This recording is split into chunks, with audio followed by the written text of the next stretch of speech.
Boa tarde a todos e a todas, senhoras e senhores conselheiras e conselheiros, senhor procurador, senhoras secretárias. Verificado o quórum regimental, nos termos do artigo 52 do Regimento Interno do CRT, declaro aberta a quarta sessão virtual de julgamento da quarta Câmara de Julgamento do CONAT, realizada por videoconferência. Esclareço que essa sessão é regida pela portaria CONAT 140 de 2021, que regulamenta a realização de sessões virtuais por videoconferência, e a 145 de 2017, que é o regimento interno do CRT. Presentes o Dr. Wellington Ávila Pereira, a doutora Jerusa Marília Alves Melquiades de Lima, doutora Dalcília Bruno Soares, doutor Renato Rodrigues Gomes, doutor Nelson Bruno do Rego Valença e doutor Almir de Almeida Cardoso Júnior, representando a Procuradoria do Estado, doutor Rafael Lessa Costa Barbosa, secretariando dos Trabalhos, doutora Ana Paula Figueiredo Porto e a doutora Edilene também nos acompanhando.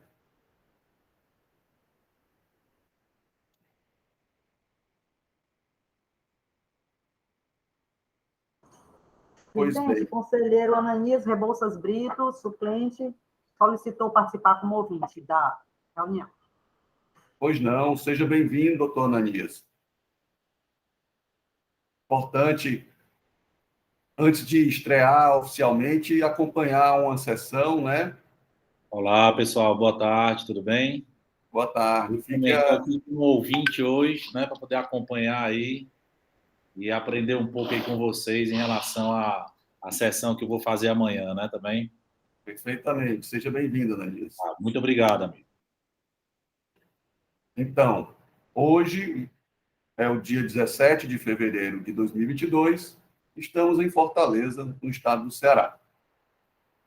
Pergunto às senhoras e aos senhores conselheiros se tiveram acesso e leram as atas da segunda e da terceira sessões da quarta Câmara de Julgamento e se tem alguma recomendação, alguma modificação a sugerir ou se elas estão aprovadas.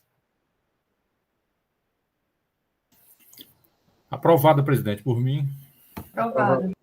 Lido e aprovadas. Ok, obrigado. Então, aprovadas as atas da segunda e da terceira sessões de julgamento por videoconferência da quarta Câmara de Julgamento. Hoje nós não temos nenhum despacho para perícia, nem resoluções para serem aprovadas, então vamos passar diretamente para a nossa pauta. Os dois primeiros processos, me parece que é matéria semelhante, também com as mesmas partes envolvidas. O processo de recurso 1.6076/2018, auto-infração 2018-14698, que a recorrente é a Magazine Luiza, o recorrido é a célula de julgamento de primeira instância. O processo seguinte é o processo de recurso 1.6075/2018, auto-infração 2018-14700. Ambos os processos foram julgados procedente em primeira instância e a assessoria processual tributária se manifesta também pela procedência em seu parecer. A relatora dos dois processos é a conselheira Dalcília Bruno Soares, e aqui eu indago, assim como ao doutor Rafael Barbosa, se entendem conveniente fazer o julgamento dos dois processos em conjunto. Sem oposição, presidente, é o julgamento em conjunto. Matéria, a acusação é a mesma, a diferença em ambos os autos é relativa ao período, mas a metodologia, o assunto, a temática é idêntica. Perfeito, doutor Rafael. Doutora Dalcília? Sem oposição, senhor presidente. Ok, então, doutora Dalcília, a palavra é sua, ou relato, por gentileza. Boa tarde a todos, senhor presidente, senhoras secretárias, senhor procurador, nobres conselheiros, conselheiras, senhor Ananias. O senhor Renato é o advogado? Não, o doutor Renato é o suplente do doutor Tiago. Ah, então, me desculpe aí, senhor. Seja bem-vindo, doutor Renato. Então, boa tarde a todos. Trato o presente processo da acusação de falta de emissão de documento fiscal em vendas internas, realizadas um processo em 2014 e outro em 2015.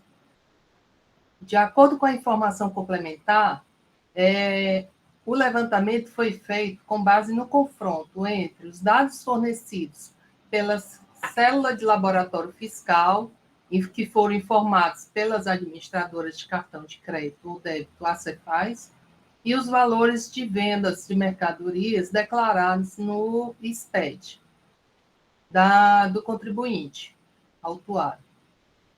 Segundo o fiscal, a empresa foi intimada a justificar as diferenças por meio do termo de intimação 2018-08397, o qual foi respondido às folhas 51 e 53.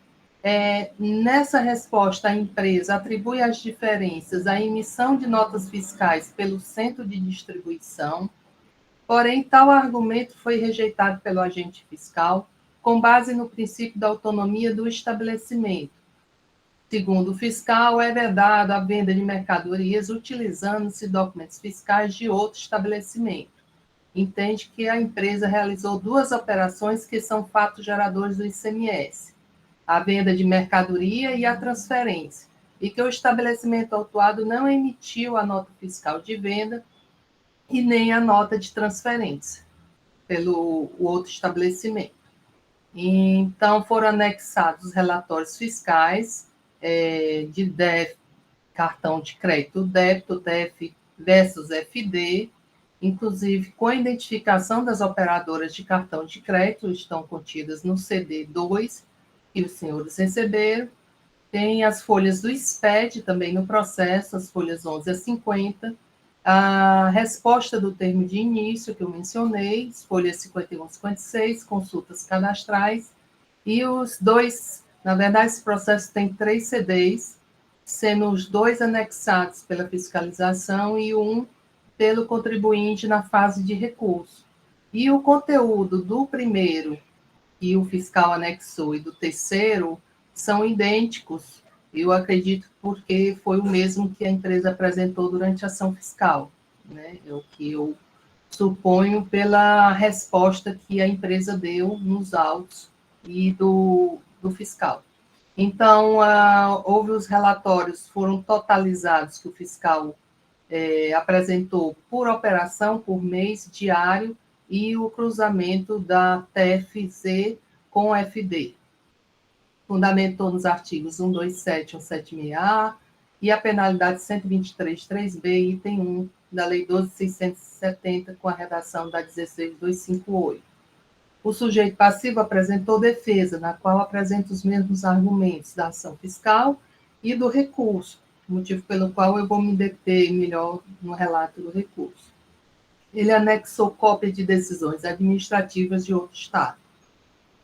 A primeira instância, ela decidiu pela procedência, afastou as preliminares de nulidades requeridas pela parte, no mérito concluiu pela prática da infração e que a defesa não trouxe aos autos elementos de provas suficientes que comprovassem seus argumentos. Argumenta que o regulamento CMS normativa as operações de venda à ordem e para entrega futura. Assim, o procedimento adotado pela empresa nas situações de insuficiência de estoque não justifica a infração, não justifica a diferença apurada na infração, quero dizer. Observa a julgadora singular que, em se tratando de estabelecimento varejista, haveria a obrigatoriedade de utilização do equipamento emissor de cupom fiscal, também, além do pagamento, via cartão de crédito débito, por meio do dispositivo de transferência eletrônica de fundos, denominado TEF, interligado ao próprio SF. Destaca que a recorrente não anexou CD, apenas afirmou ter demonstrado a emissão das notas fiscais e as planilhas anexadas aos autos através da peça defensória. Indicou com dispositivo infringidos os mesmos do fiscal e acrescentou 707 do decreto 24569. A empresa autuada interpôs recurso ordinário, na qual apresenta basicamente os mesmos argumentos da defesa, dentre os quais se destacam a nulidade do auto de infração por fundamentação deficiente. Argue que não houve enquadramento legal dos fatos de forma específica.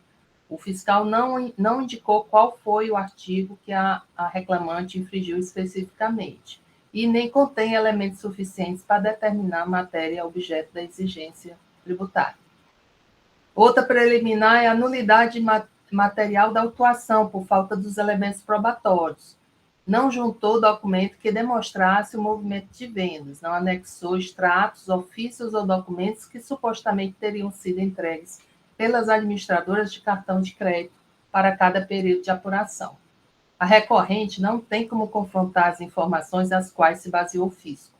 Ainda que dispusesse dos relatórios das administradoras e extratos, a confrontação somente poderia ser feita mediante um e outro. No mérito, argue improcedência da acusação e a necessidade de observância do princípio da verdade material. Argumenta que as diferenças entre as vendas registradas pela empresa em sua FD e os valores informados às operadoras de cartão de crédito e débito não decorreram de omissão de receitas, mas sim da dinâmica como são realizadas suas operações. E aí ela começa a detalhar como que ela faz as operações dela. Ela diz que a venda de mercadorias com respectivo pagamento pode ocorrer na loja com a entrega dos produtos, como pode ser pago, mas os produtos saírem do seu centro de distribuição, que é responsável por gerir seus estoques e abastecer as lojas. Então, essas duas operações distintas que ela destaca, ou o estoque da própria loja, que efetua a venda, emite a nota e entrega o produto ao cliente, ou pode pagar na loja, que foi autuada, mas o produto, por não estar no estoque, é feito um pedido de venda pelo sistema informatizado da empresa, que é remetido ao centro de distribuição, o qual emite a nota de venda e providencia a entrega do produto ao cliente. E para as administradoras de cartão, o registro será informado ao fisco, será aquele do pagamento, da data do pagamento. Porém, o centro de distribuição, às vezes o registro da emissão da nota é feito em outro momento, inclusive podendo ser no outro mês. E aí ele destaca que a efetiva saída da mercadoria, a ocorrência do fato gerador, poderia ocorrer no mês seguinte. E os pagamentos de cartão podem incluir, inclusive, outros serviços que a empresa oferece, como garantia estendida e frete, os quais são disponibilizados aos clientes. Afirma que a circulação de mercadoria efetivamente ocorre na saída do estabelecimento do centro de distribuição e que, não existindo uma operação de circulação da mercadoria do estabelecimento autuado, não há que se emitir a nota fiscal por parte da recorrente, apenas recolher o pagamento. O fato gerador ocorreu na saída, aqui já foi mencionada, a questão da obrigação descumprida pela recorrente, se existiu, seja principal ou acessória, é de responsabilidade do centro de distribuição. E aí ela informa aqui os CGFs eram desse centro de distribuição e cita decisões que teriam sido favoráveis no CONAT, a 159/2020, 160/2020, da primeira Câmara, alega a multa confiscatória também, e ainda outras decisões que teriam sido proferidas pelos órgãos judiciais.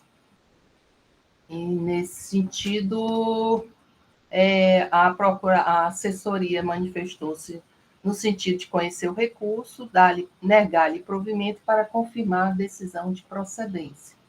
Por hora, é esse o relato, senhor presidente. Obrigado, doutora Dalcília.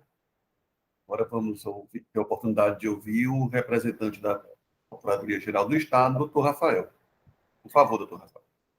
Presidente, secretária, nobres conselheiros, meus cumprimentos a todos.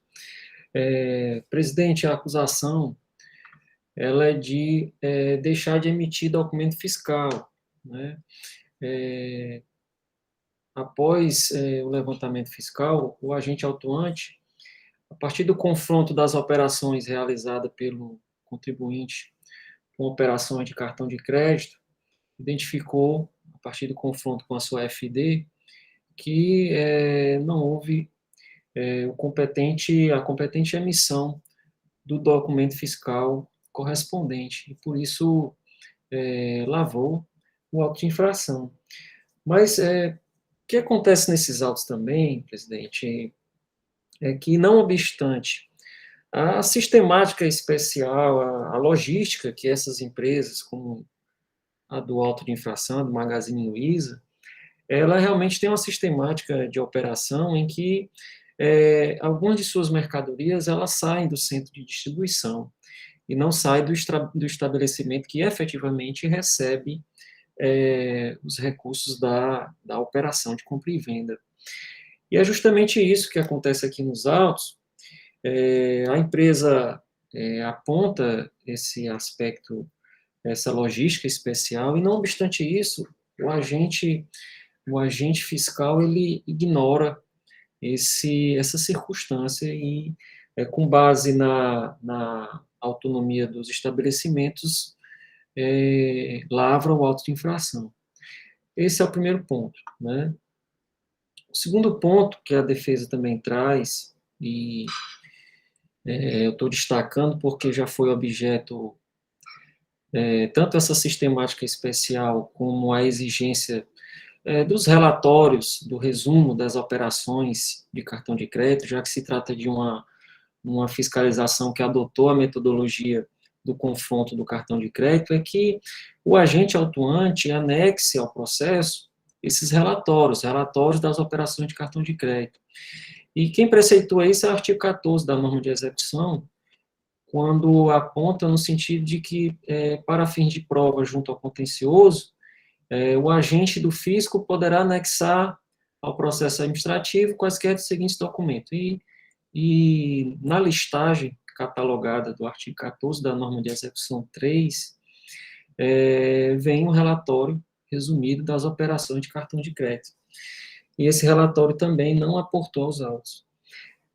Então, esses dois aspectos, eu acredito, inclusive foram suscitados pelo ora recorrente, necessitam de uma avaliação por parte desse conselho, né? Nós temos resoluções já, no sentido de que importa a inulidade do auto de infração quando o agente autuante ignora a logística especial que foi trazida, a logística especial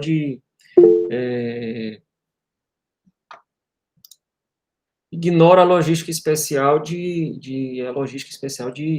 comércio da empresa, que é o caso dos autos, em que ela realiza operações de venda,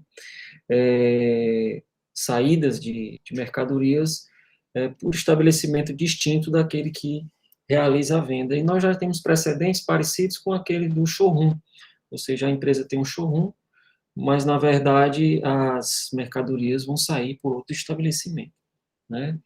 E o outro aspecto seria com relação à ausência de relatórios, que também há precedentes por parte desse contencioso, por parte dessa Câmara, no sentido de declarar a nulidade do auto de infração quando esses relatórios não constam dos autos. Mas esse aspecto em particular, eu noto que seria mais salutar utilizar do formalismo mais moderado e permitir que essa juntada aconteça, até porque o relatório, ele existe, mas simplesmente não foi anexado pelo agente autuante. Então, presidente, considerando esses aspectos, eu vou, já considerando os precedentes dessa Câmara, opinar no sentido de que se acolhe a nulidade com base nos precedentes, considerando notadamente a logística especial que foi ignorada na fiscalização pelo agente autuante, já desde o início da lavratura do auto de infração. Mas caso essa Câmara entenda diferente, eu vou opinar no sentido também, e aí eu já faço um opinamento subsidiário, que seria no sentido de remeter o feito à perícia para, de fato, se evidenciar a efetiva emissão dos documentos fiscais que correspondam às operações de cartão de crédito que foram apontadas pelo agente fiscal. Então, presidente, em resumo, seria isso, seria opinar no sentido da nulidade, vez que o agente autuante ignorou e desconsiderou a logística especial adotada pela empresa, e, subsidiariamente, baixar o feito em diligência para uma perícia, para identificar a efetiva emissão dos documentos fiscais à luz do princípio da verdade material. Obrigado, doutor Rafael. Doutora Dalcília, por gentileza. A senhora havia levantado a mão. Porque eu queria até uma questão de ordem, mas não queria ao mesmo tempo interromper o doutor Rafael, é que se eu não deixei claro, me desculpe aí no relato, mas existe uma planilha no CD do fiscal chamada TEF-operação, uma planilha do Excel. Nessa planilha do Excel, ela tem a discriminação das operadoras de cartão, os bancos, Fininvest, Bancar, tem da coluna R e a coluna XY, coluna X. Então, tem várias aqui, operadoras de cartão de crédito associadas aqui às operações, os valores, as datas.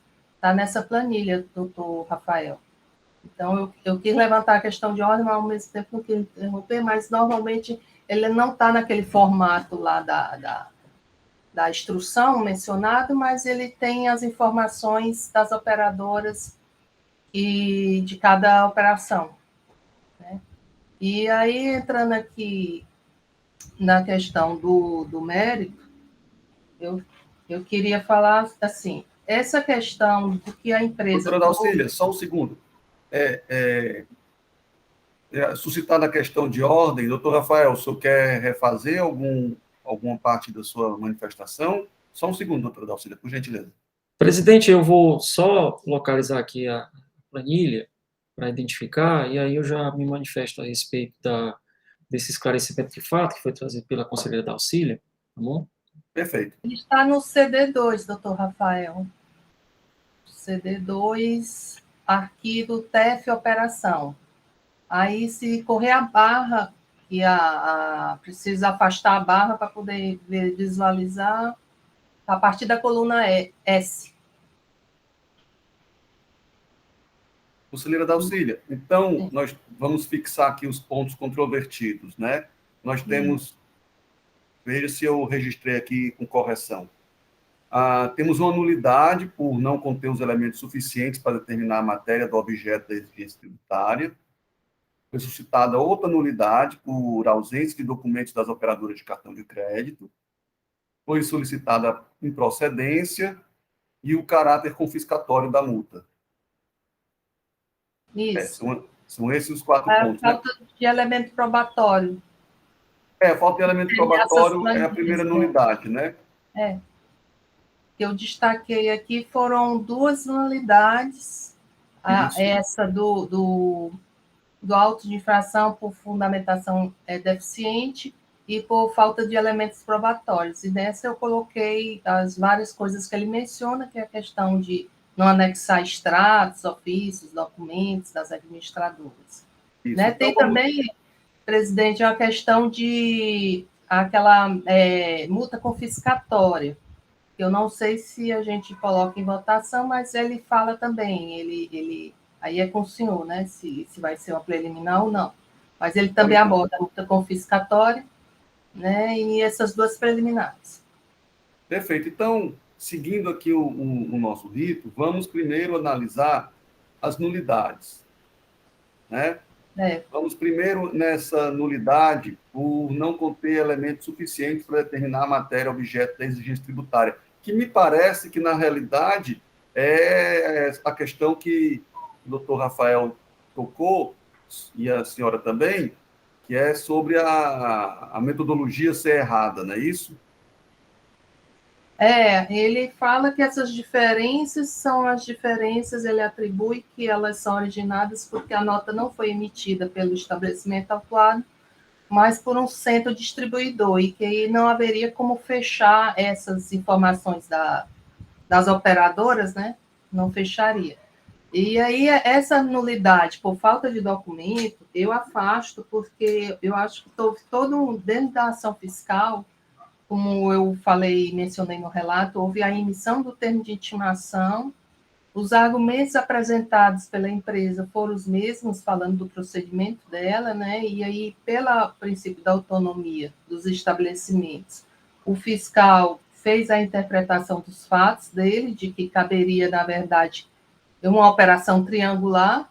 Então, ele anexou os documentos que foram fornecidos ao fisco das operadoras, consta aqui discriminado, como eu falei, nas folhas no TEF operação, ele fez um TEF por dia, por mês, então são 4 planilhas que ele fez, e fez o cruzamento do TEF com a FD. Então, eu entendo, senhor presidente, nobres conselheiros, que aqui não houve cerceamento ao direito de defesa, tanto que a empresa trouxe também os documentos da parte dela, e com os pedidos, e ela admite que a nota não foi emitida por aquela empresa autuada, mas a tese de defesa dela é que os documentos foram emitidos, mas nessa tese ela admite que não por eles, pela autuada, mas pelo centro de distribuição.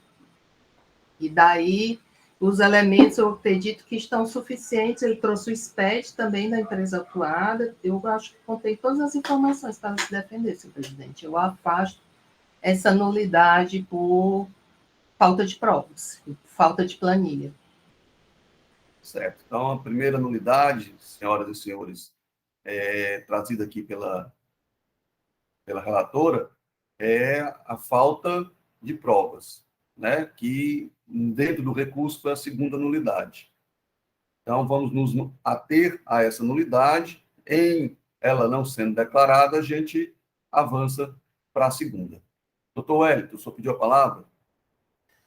Presidente, renovar aqui o boa tarde a todos.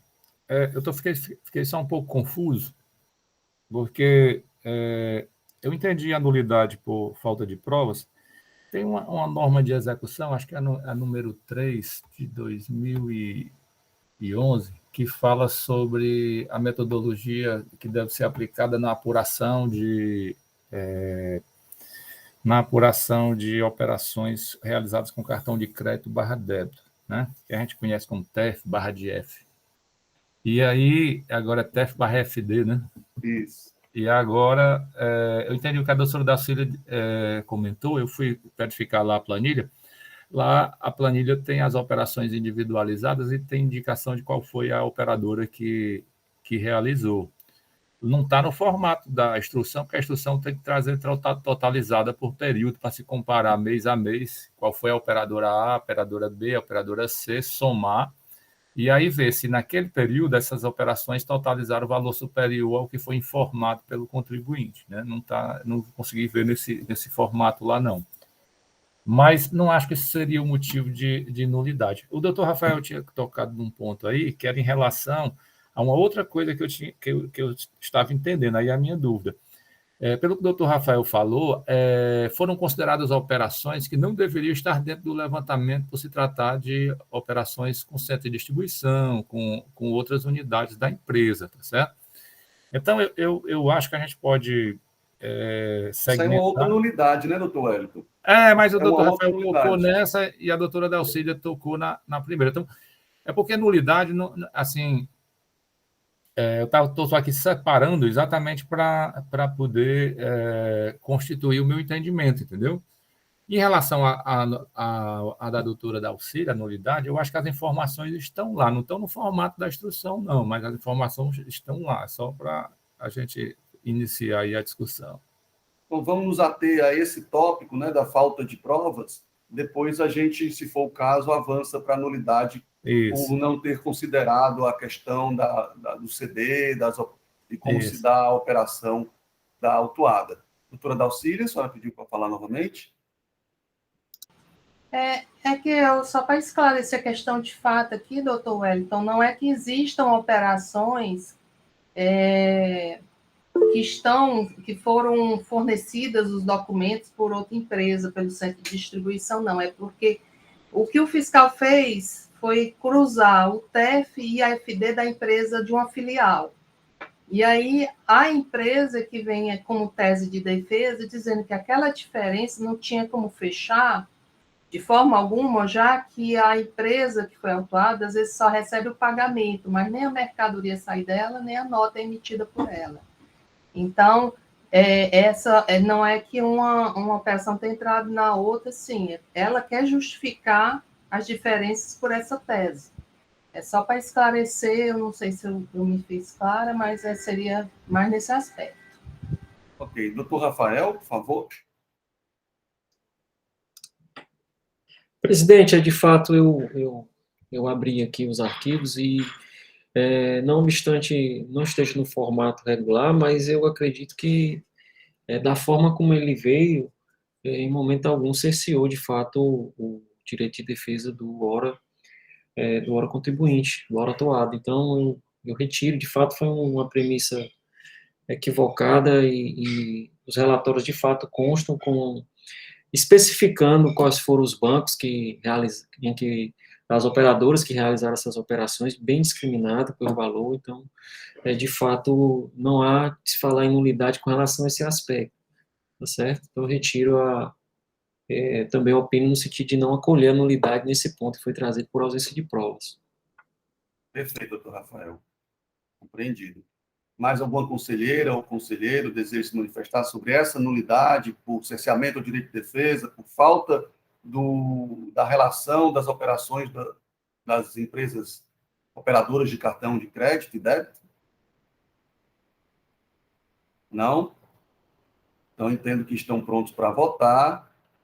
Senhora relatora, por favor, como se manifesta a respeito da nulidade suscitada pela recorrente de cerceamento de direito de defesa por falta dos documentos das operadoras de cartão de crédito que têm embasado os cálculos fiscais?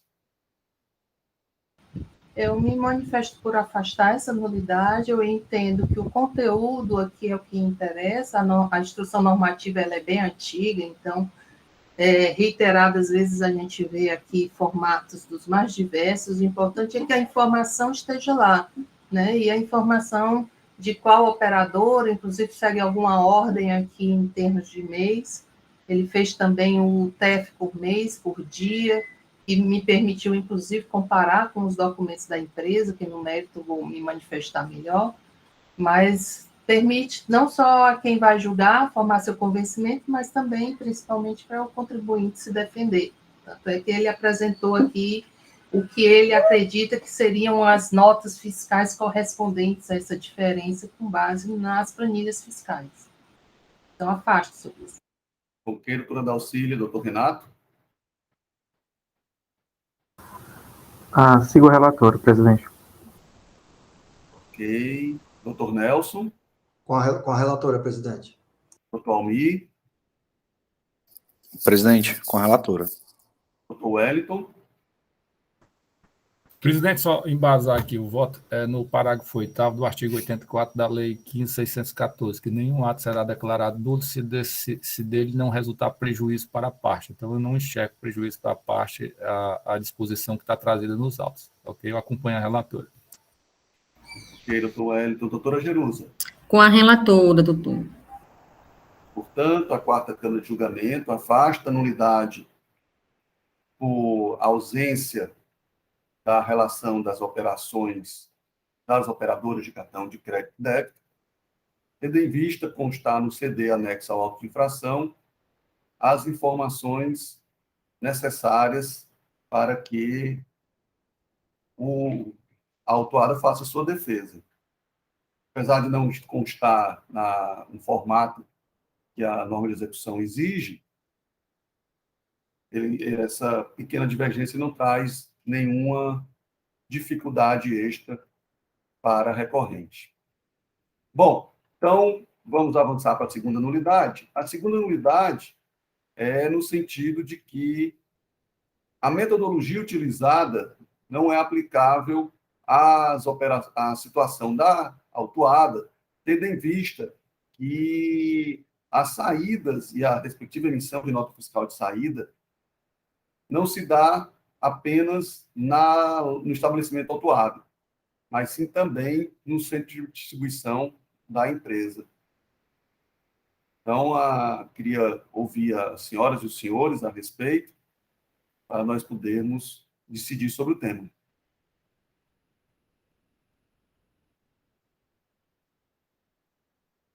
Ninguém quer se manifestar? Doutora Dalcília?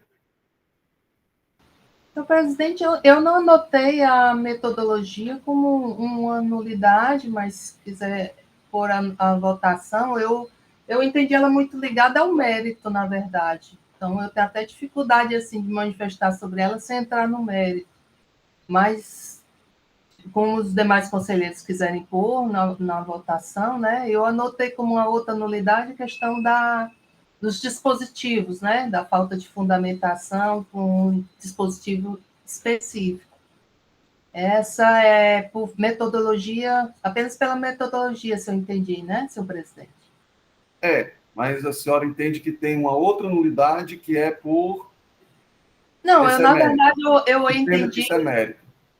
eu entendi do recurso duas nulidades, a falta de prova e a do dispositivo, a ausência de dispositivo infringido. Então, vamos Específico. analisar... Então, obrigado, doutora Dalcília. Vamos analisar, então, a questão de nulidade por ausência de dispositivos infringidos. É isso? Foi a primeira Pronto. coisa que ele trata, nulidade do auto por fundamentação deficiente. E não há o perfeito enquadramento legal dos fatos, não especificou qual o dispositivo infringido, e não há elementos para determinar a matéria objeto da exigência. Ok. Então, vamos refazendo aqui a minha fala, vamos analisar a nulidade nos termos apontados pela relatora. Doutor Wellington?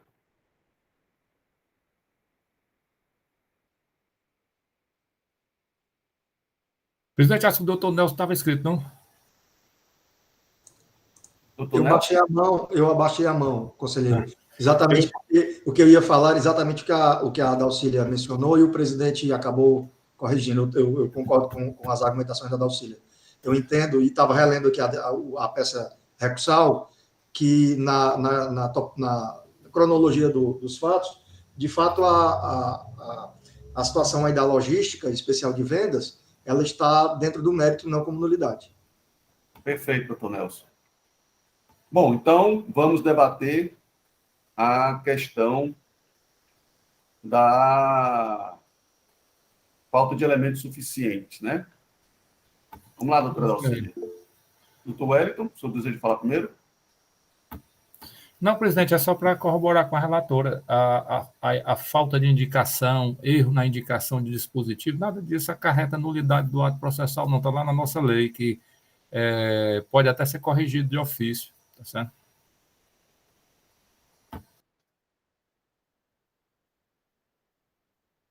Alguém mais quer se manifestar? Não? Então, vamos à votação. Doutora Dalcília, como a senhora se manifesta a respeito da nulidade suscitada por falta da indicação correta dos elementos da autuação? Então, eu afasto, né, como bem lembrou o conselheiro Wellington, a nossa lei permite que seja de ofício, né, a modificada, embora eu não veja que haja erro nos dispositivos sugeridos pelo fiscal, ele autuou o que é de praxe, no descumprimento de obrigação acessória, no caso, que é a falta de emissão de nota. Geralmente, o que se coloca como fundamentação é a norma que obriga a emissão. Então, o que ele colocou foram os artigos que determinam a obrigatoriedade de emissão da nota fiscal e a penalidade pela falta de emissão. E aqui, a gente aqui na decisão, conforme for, podemos alterar, inclusive a julgadora já acrescentou o 707, então, com base na nossa lei, aí eu me recordo que isso é o 83, 84, né, que tem a previsão de que pode ser corrigido de ofício. Então, eu afasto essa nulidade, senhor presidente, considero que a fundamentação permite a defesa, o relato do auto também permite a defesa, tanto é que ela realmente se defendeu corretamente da acusação. Perfeito. Então, doutor Renato?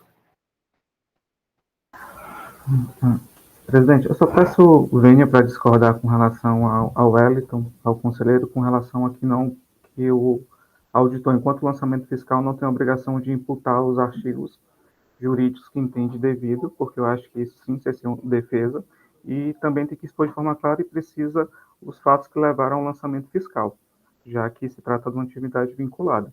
Mas entendo sim que não houve cerceamento nos autos, é possível identificar de forma clara qual foi a infração cometida e por essa razão também decido por afastar.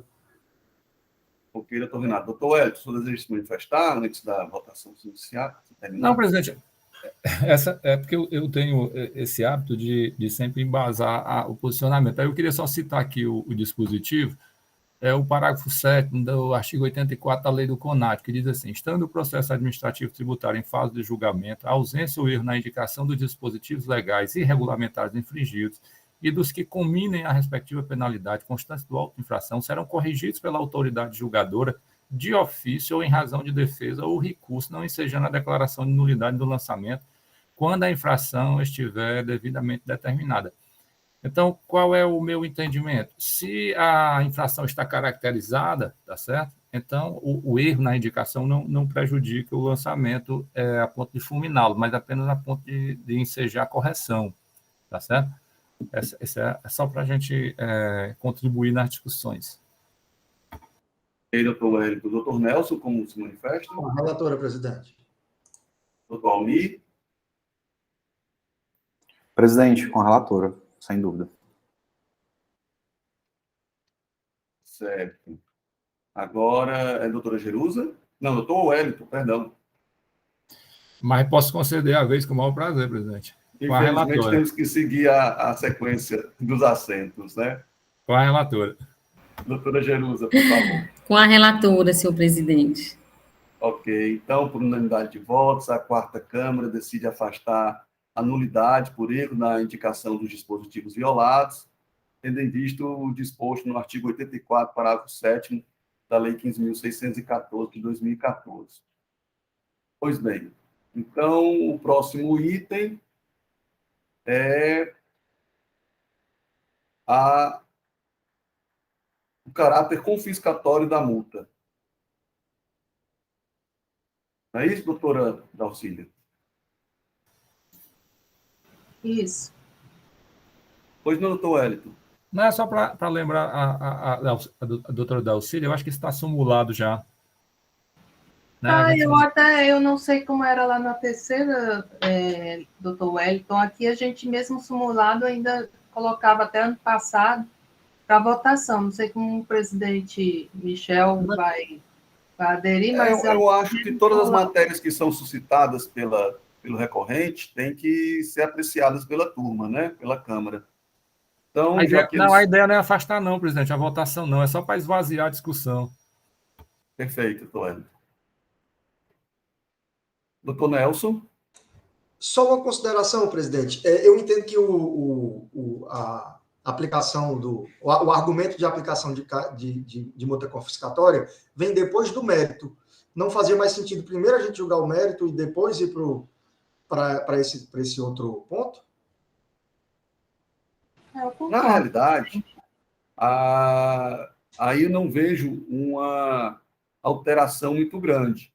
Até porque eu prefiro tratar logo de um tema que já está simulado, para a gente depois se dedicar com mais esmero a um tema que talvez exija um pouco mais de debate da parte das senhoras e dos senhores. Então, eu gostaria de afastar logo um tema que já é definido pela própria súmula do CONAT, né? Então, é só uma questão mesmo de formalidade a gente fazer essa votação e apreciação desse tema. Por isso que eu antecipei. Tá entendido. Mas, em tese, o senhor tem razão. Seria o caso de apreciar depois do mérito. Mais alguém deseja se manifestar sobre a multa ser confiscatória? Não? Doutora Dalcília, então como se manifesta, por gentileza? Eu afasto, senhor presidente. Na súmula 11, né? Afasta com o fundamento na súmula 11, né? A nossa lei veda que haja essa apreciação por parte aqui administrativa. Então, a senhora não conhece do tema, afasta, como é que é a sua manifestação? Não, eu afasto, né, como tem sido de praxe, né, o procedimento tem sido conhecer e afastar, né, para votar. Ok. Porque se eu não conhecer, aí não tem a votação. Tá certo. Então, doutor Renato, Siga a relatora. doutor Nelson, Também. doutor Almir, Com a relatora, presidente. doutor Wellington Acompanhe, presidente. e doutora Jerusa. Com a relatora. Certo. Então, quanto à alegação de caráter confiscatório da multa, é afastada, tendo em visto que a multa foi fundamentada em norma vigente e não é possível a este contencioso afastar norma vigente de acordo com a súmula 11 do CONAT. Dito isso, vamos ao mérito. Doutora Dalcília deseja iniciar o debate? Sim, senhor presidente. Queria trazer algumas observações aqui dos relatórios e questões de fato também que eu pesquisei. Posso começar? À vontade. Então, assim, acho que a questão que eu gostaria de trazer, e a principal tese, pelo que eu compreendi da defesa aqui, e até um debate interessante para quem gosta dessa área de direito, seria em que momento nasce o fato gerador. Segundo a tese da defesa, o fato gerador nasce na saída da mercadoria do estabelecimento dela, o centro de distribuição. E, por conta disso, ela se acha, se coloca na posição de responsável pela emissão dessa nota fiscal e recolhimento do imposto, a distribuidora. Essas notas fiscais que ela relacionou no CD1, que eu mencionei aos senhores, ela traz uma série de pedidos, ela traz 2 arquivos, um arquivo com os pedidos, outro arquivo em que ela relaciona o pedido à emissão da nota fiscal, geralmente notas fiscais de pessoa física. E aí eu abri alguma dessas notas fiscais no sistema NFCorp, aqui da Cefaz, e vi que todas elas foram emitidas por outro CNPJ, que é o CNPJ que funciona no outro endereço também, mas não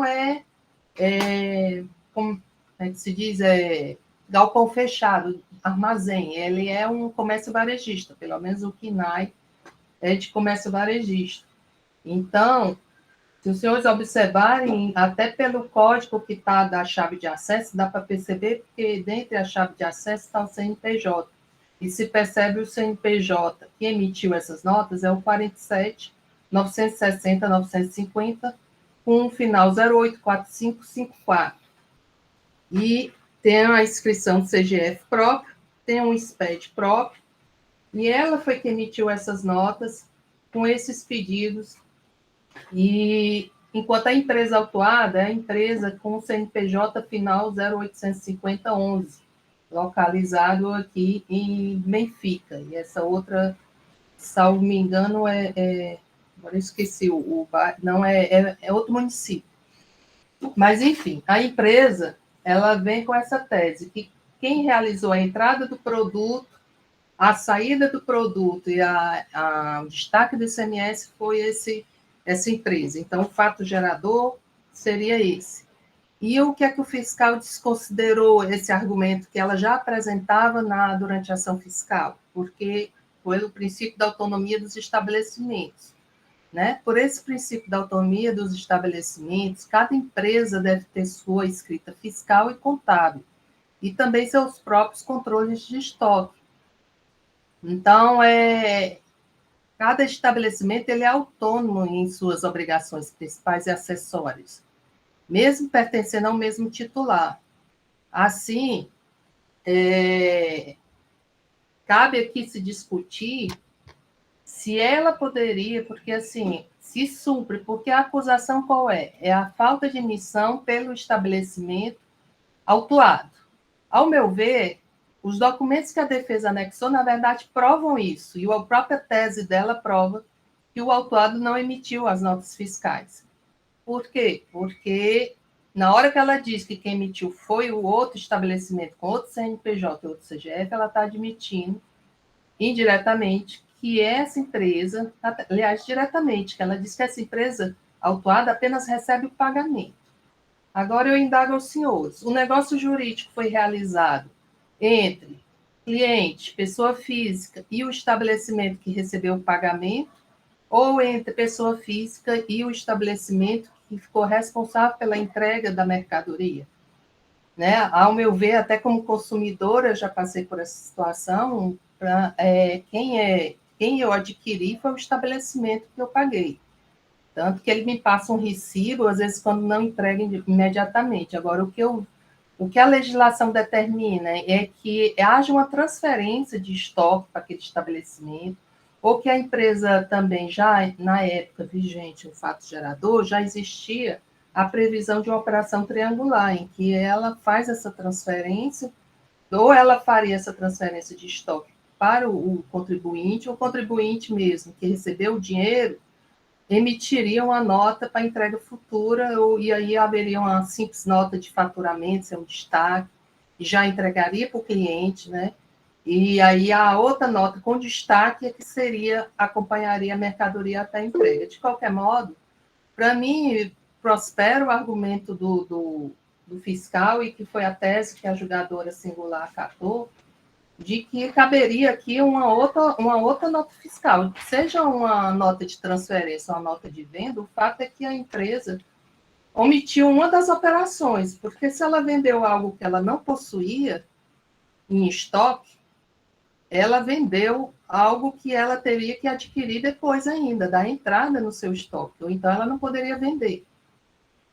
Ao meu ver, eu não vejo como um negócio jurídico colocar isso numa outra terceira pessoa. E aí a minha dificuldade, o quê? Eu não vou encaminhar para a perícia para fazer um cruzamento e acatar notas fiscais que foram emitidas por um terceiro. E esse terceiro, ele não foi objeto de autuação. A empresa sugere que deveria haver, aí ela entra na questão da metodologia, que seria falha, porque os pagamentos feitos pela operadora de cartão de crédito, nessa situação, nunca haveria um fechamento com o SPED, a saída da autuada. Realmente, nunca fecharia, mas quem provocou essa circunstância, e o direito diz que ninguém pode ser beneficiado pela própria torpeza ou por aquilo que deu causa, ela está dando causa a uma diferença que não poderia ser apurada de nenhum método.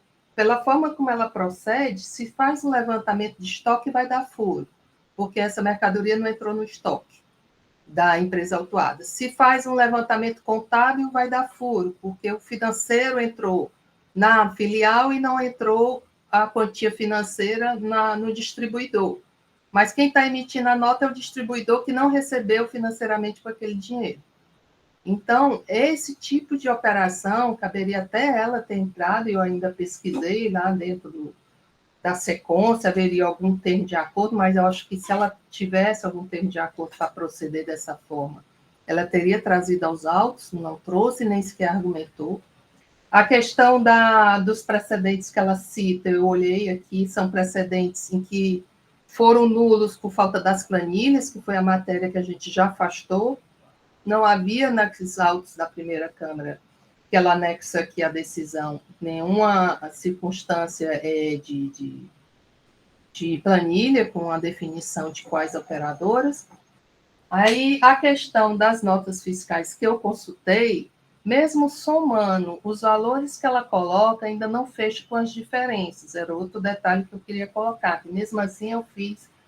E ainda ela coloca aqui na planilha dela, na planilha chamada, se os senhores quiserem acompanhar, a planilha chamada Relatório Individualizado 2014, em que ela coloca por mês. Então, foi possível pegar esses valores por mês e comparar com o TEF mensal do fiscal. E eu somei e vi que não batia os valores, dava aproximado, mas não fechava exatamente os valores. E ela traz, apesar de no recurso ela dizer que aqui são os livros de saída dela, ela traz um terceiro CNPJ, que é da empresa da Paraíba. A Magazine Luiza é o mesmo titular, mas não é mais nem o centro distribuidor no Ceará, nem o centro vendedor, e sim o centro da Paraíba. Então, vejo, senhores, que, assim, inicialmente eu fiquei analisando essa tese, fiz várias reflexões, uma delas foi isso. Como é que se poderia fiscalizar uma empresa que ela tem filiais em nível nacional? Então, nem a proposta que ela faz no recurso de fazer uma fiscalização reunindo todos os estabelecimentos dela aqui do Ceará, fecharia, porque ela traz mercadorias também de outros estados. Né? Isso eu já presenciei assim, na prática como consumidor e também pelo livro que ela traz aqui. O livro que ela traz é de um estabelecimento da Paraíba. E eu encontrei também na SECOM ela mencionando esse fato, que, na verdade, o centro distribuidor dela seria na Paraíba e em outro estado aqui que eu posso pesquisar, se estiver aberto ainda. Então, senhores, por tudo isso, eu considero que essas diferenças que foram apuradas pela fiscalização, elas são diferentes por falta de emissão de documento fiscal. Aí, o imposto e a multa, nesse caso, 30%. Que não é 176% como a empresa traz. Foi 30%, eu conferi os valores, são calculados com 30%. Eu acho que, na verdade, a tese dela, se a gente admitir que a empresa do centro distribuidora emitiu essas notas fiscais nessas operações, estamos a admitir também que essas notas não foram emitidas pela autuada, que é o objeto da acusação. Então, eu queria trazer para a reflexão essa questão. O fato gerador do imposto, a obrigatoriedade de emitir a nota fiscal, é de quem vende ou de quem entrega? Ou é somente de quem entrega? Porque, no caso aqui, a figura de quem vende, a legislação já permite, autoriza, aliás, até determina que quem vende deve emitir como simples faturamento, até para regularizar a escrita contábil o ingresso desse dinheiro em caixa. Então, senhores, acho que ela não observou vários aspectos que a legislação determina e originou essa infração. E aí ela não pode se beneficiar por aquilo que ela está dando causa, se é que realmente essas diferenças advêm dessas operações que ela alega ter emitido. Só isso, Cristina. Obrigado, doutora Dalcília. Doutor Almir, por favor. Presidente, eu concordo com a doutora Dalcília, certo? Mas eu tenho uma observação para a gente fazer, tá?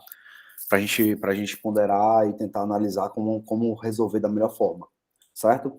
Eu concordo, né? Deveria ter sido feita uma operação triangular de remessa venda em controle dos terceiros. Para mim, sem dúvida, isso deveria ter acontecido com as devidas circulações das notas fiscais, se eu não me engano, seriam 3, né? Uma do vendedor para o CD e outra do vendedor para o contribuinte final, certo? E uma do CD para fazer a entrega, certo? Para efetivamente circular a mercadoria. Minha preocupação é o quê? A gente também tem que lembrar que o princípio da verdade material rege o nosso trabalho. A operação existiu a falta de emissão de documento fiscal, entretanto, eu acredito, é uma hipótese, tá? Porque eu precisaria ver as notas fiscais, a operação como um todo, tanto do CD quanto da empresa vendedora, né? Eu acredito que não teve uma omissão de ICMS, certo? Então, a gente não teve uma omissão de receita, a gente teve um quê? Uma ausência de emissão de nota fiscal, mas sem a prejudicialidade ao Estado pela falta de recolhimento do ICMS, certo? Mas a gente deveria fazer, eu acho que deveria fazer o quê? A gente poderia, sim, baixar em perícia esse processo. Para quê? Para que todas as notas fiscais emitidas pelo vendedor, né, no caso autuado, seja comparado com as notas fiscais emitidas pelo distribuidor, para saber, primeiro, se o distribuidor recolheu o ICMS, certo? E segundo, se a gente conseguiria fechar a operação triangular, se é o mesmo produto, o mesmo contribuinte, né? Foi datas parecidas ou datas... Acho que deveria ser data igual, né? Pelo meu entendimento, né? Para poder tentar formar a operação triangular, e seria uma omissão de nota fiscal. Uma omissão de saída, sim, seria uma omissão... Não seria uma omissão de saída para fins tributários, seria uma falta de emissão de documento fiscal.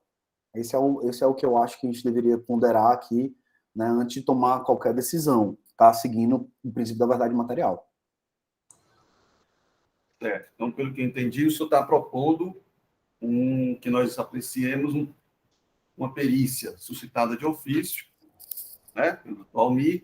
Isso mesmo. E aí ela seria para que a empresa apresentasse quais eram as notas fiscais que embasariam essa operação triangular, para poder excluir isso da base de cálculo do auto de infração ou, eventualmente, eliminar todo o auto de infração. É essa a proposta?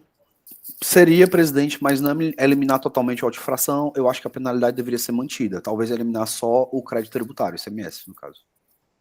Certo. Vamos ouvir os demais. Dr. Nelson, depois Dr. Wellington, em seguida a doutora Dalcília. Eu me filio ao entendimento do conselheiro Almir. De fato, e partindo da premissa em que o centro de distribuição emitiu as notas fiscais, esse tributo foi pago, não há nenhum prejuízo ao erário. E aí a gente tem que também ter um cotejo entre princípios, né? O que é mais importante? O princípio da autonomia dos estabelecimentos ou a vedação à bitributação, que é inclusive constitucionalmente consagrada? A própria essência aqui do nosso conselho de busca pela verdade material. Então, eu não sei se seria um caso de reenquadramento, mas eu não consigo enxergar como, tendo sido um imposto pago pelo centro de distribuição, como deve permanecer essa autuação em relação ao principal. E aí, repito, não sei se seria o caso da gente reenquadrar ou retirar o principal e deixar só a multa, mas só contribuir com a reflexão do conselheiro Almir. É necessário, ao se pensar na realização da perícia, ver se é possível ao contribuinte ele demonstrar que as saídas por outros estabelecimentos correspondem ao recebimento das operadoras de cartão. É importante as senhoras e os senhores pensarem se é possível ele trazer esse tipo de prova para saber se a perícia ela tem uma razão de ser, porque pedir ao contribuinte que ele demonstre algo que não é possível a ele não tem sentido, né? Só trazer esse ponto aqui de alerta aos senhores e às senhoras. Doutor Wellington. Presidente, renovar aqui o boa tarde a todos. Esse assunto é um assunto bem interessante, né? Para a gente chegar a um termo em relação a esse entendimento, eu começo me colocando na posição de julgador. Posso eu afastar a norma aplicável ao caso sob o entendimento de um princípio maior? Aí você diz assim, mas por que o conselheiro está falando isso? Porque a nossa norma, lá no artigo 19 do nosso regulamento, e lá na Lei 12.670, no artigo 13, diz assim: considera-se estabelecimento autônomo para efeito de manutenção e escrituração de livros e documentos fiscais e, quando for o caso, para recolhimento do imposto relativo às operações e prestações nele realizadas, cada estabelecimento, ainda que do mesmo contribuinte. Então, quando a norma individualiza, é possível se fazer auditoria com contabilidade centralizada. Não estou dizendo que não, tá certo? Existe a possibilidade. Mas quando a norma individualiza o estabelecimento, e aí o estabelecimento por autonomia, por pessoa jurídica, o que é que gera o dever de recolher o imposto? É um negócio jurídico. O negócio jurídico é a venda da mercadoria, é a realização do negócio. O negócio é realizado pelo estabelecimento autônomo, tá certo? Então, na hora que ele vende um produto, ele teria que fazer uma operação de regularização contábil, tá certo? Para dizer que o produto não está lá no estabelecimento dele, mas está de um outro filial, e aquela regularização vai se dar da seguinte forma: ele, como vendedor, ele que realizou o negócio jurídico, ele que recebeu a receita. E, de alguma forma, ele vai contabilizar a saída, tá certo? Fazendo transferência entre estabelecimentos. Tem um mecanismozinho aí que é possível. Venda por conta e ordem de terceiros, tem regularização de estoque, tem uma série de coisas aí que a contabilidade pode realizar. Aí vem a pergunta. Vossa Excelência já colocou, como é que eu vou fazer o casamento entre as operações? Eu vou pegar, eu olhei aí, são 59 mil operações aí só numa planilha. Eu vou pegar uma operação e casar com cada cartão de crédito, com vários estabelecimentos, como é que vai ser essa prova? Tá certo? E outra coisa, eu posso afastar o dever que a lei estabelece de que o contribuinte estabeleça contabilidade individualizada. E se o negócio jurídico foi realizado por ele, eu posso afastar o dever dele de recolher o imposto, tá certo? Não é uma questão fácil, mas eu por enquanto, me filio à relatora, à posição da relatora. Afastando, inclusive, a condição de perícia. Ok, doutor Wellington, doutora Dalcília, a senhora pediu para se manifestar novamente? É só para destacar essa dificuldade aí que o conselheiro Wellington falou. Eu analisando, eu tentei fazer pelo menos pelo somatório geral da planilha da empresa com a comparativo do TEF operações mensais do fiscal e ficou aproximado, mas não bateu. A minha ressalva que eu pedi para falar é porque eu tinha entendido no pedido de perícia que foi suscitado de que seria para pedir um casamento, assim, a compatibilidade entre as notas em operação triangular, mas não existiu. Na minha fala, essa operação triangular seria o que seria para a empresa ter feito, mas ela não fez. Em nenhum momento a empresa vem aos autos dizendo que existia uma outra nota fiscal além dessa que ela emitiu no centro de distribuição. Então, só existe, eu estou trabalhando somente com o que a defesa informa, quer dizer, só existiu a nota que o centro de distribuição emitiu. Aí seria para fazer o casamento com o quê? Se for para olhar o estabelecimento recebeu o pagamento da operadora de cartão de crédito. O que ele alega que foi emitido pelo esse estabelecimento autuado foi o pedido. E esse pedido é enviado via sistema para a empresa distribuidora. Então, esse casamento que pretende aqui, se os senhores conselheiros pretendem fazer, acho que é pertinente essa colocação que o presidente e o conselheiro Wellington falou, que uma das hipóteses de indeferimento previstas na lei, se não me engano, no inciso 5º, é quando ela for impraticável a perícia, né? Ou impraticável, tem que se verificar se realmente é um tipo de vínculo que existe, um tipo de vínculo que é possível, porque eu vejo assim, eu não consigo visualizar esse vínculo do pagamento do cartão com o pedido da outra e nem para essa questão do imposto, né, que o doutor Almir falou bem, realmente a questão do imposto, porque a infração em si permaneceria, porque o estabelecimento não teria emitido. Mas é só isso, senhor presidente, só para a minha dificuldade, eu queria destacar aqui, porque na fala do conselheiro Almir, eu tinha entendido que talvez ele estivesse entendendo que existiria uma nota a ser cruzada no estabelecimento que recebeu o pagamento, e eu só queria destacar que não existe, pelo menos não consta nos autos, uma segunda emissão de nota, somente a nota do distribuidor. Só queria deixar bem claro os fatos, para se pedirem perícia, pedirem com conhecimento, assim, dentro do que está nos autos, que não consta. Doutora Dalcília, deixa eu lhe perguntar uma questão de fatos, não sei se a senhora sabe responder. A nota fiscal emitida pelo centro de distribuição, ela faz referência, de alguma maneira, ao estabelecimento autuado, ou às vendas realizadas pelo estabelecimento autuado? Tem algum link que possa ser feito lá nas notas fiscais?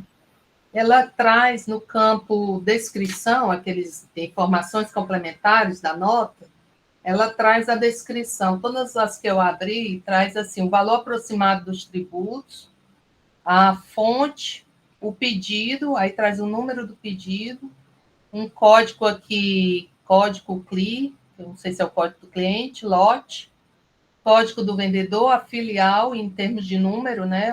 No caso aqui, a filial 846, que ela atribui que seria a filial atuada, 846.